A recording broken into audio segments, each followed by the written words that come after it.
man jalasal akhyar, barang siapa orang yang duduk dengan orang-orang yang baik, Allah akan menanamkan keazaman kepada orang itu untuk cenderung kepada kebaikan. Orang yang bersahabat dengan orang yang tidak baik, terpulang apa saja sifat tidak baiknya. Rakus dunia kah, suka kacau orang kah, suka tunjuk ajar komen tak baik dalam Facebook kah, ataupun suka dia tunjuk ajar macam mana untuk dia bantai si fulan kah, apa saja akan berpindah juga perangainya. Ini namanya al-amrad al-mu'diyah, penyakit-penyakit perangai yang menular. Nak tahu perangai kita baik atau tak baik, tengok dengan siapa kita bersahabat. Faham tum? Walihada baginda Rasulullah sallallahu alaihi wasallam ketika duduk dengan beberapa orang kaum musyrikin, ketika ingin bercerita tentang perkara-perkara yang baik, bila mana mereka bercakap tentang perkara-perkara yang tak baik, Allah Subhanahu wa taala berfirman, "Fala taq'udu ma'ahum hatta yakhudu fi haditsin ghairi." Jangan kamu duduk bersama dengan mereka sehingga mereka cakap benda yang lain. Selagi dalam percakapan itu adalah benda-benda yang tak elok, kamu jangan duduk dengan mereka. Demikian kata Allah Subhanahu wa taala kepada Rasulullah sallallahu alaihi wasallam. Zaman kita sekarang adalah perbincangan itu, kalau tidak ada perkara-perkara memburukkan kepada orang lain, macam tak sedap, mesti kita akan cakap pasal hal orang. Faham dong? Kita adalah berusaha untuk menjadikan majlis-majlis yang kita duduk di situ adalah majlis yang mengingatkan kita kepada Allah Subhanahu wa taala.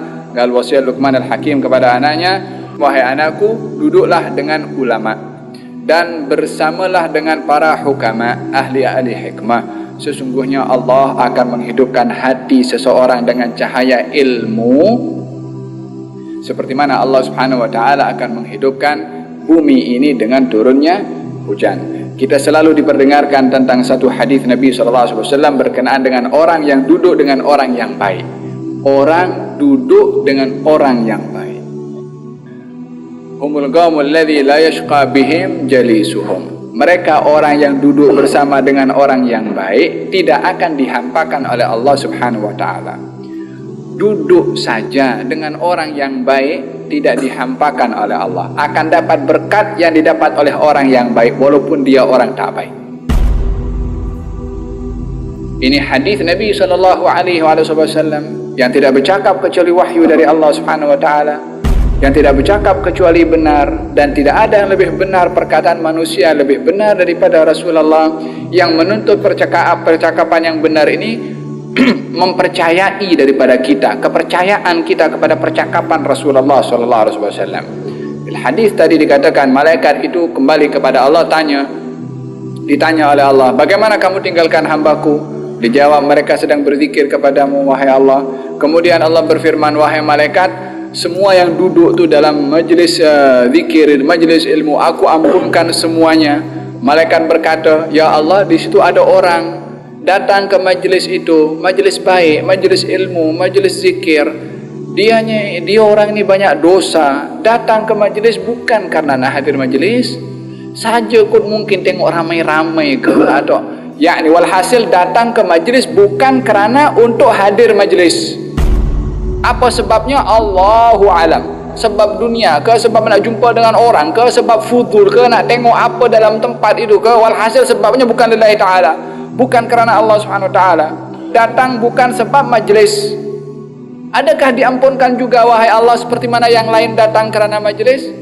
Allah menjawab, "Walahu qad ghafartu."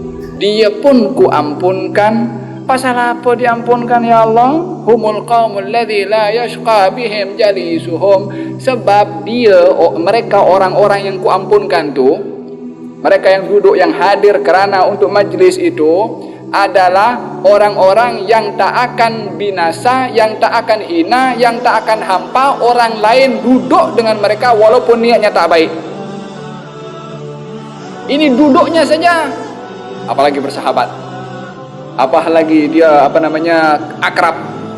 Maka jangan tanya keberkatan duduk dengan orang-orang yang baik. Kalau duduk saja mendapatkan pengampunan, apatah lagi bersahabat dan juga rapat dengan mereka. Semoga Allah Subhanahu wa taala menjaga kita daripada sahabat-sahabat yang tidak baik. dan dijaga oleh Allah Subhanahu wa taala untuk dibimbing supaya rapat bersahabat dengan orang-orang yang baik, sehingga kebaikan dalam persahabatan di dunia ini akan membawa manfaat di barzakh dan juga di akhirat, seperti mana digambarkan oleh Allah Subhanahu wa taala di dalam Al-Qur'an, ikhwanan ala sururin mutaqabilin, mereka yang bersaudara di dunia akan berjumpa nanti di akhirat dalam keadaan gembira satu dengan yang lain. Amin, Allahumma amin.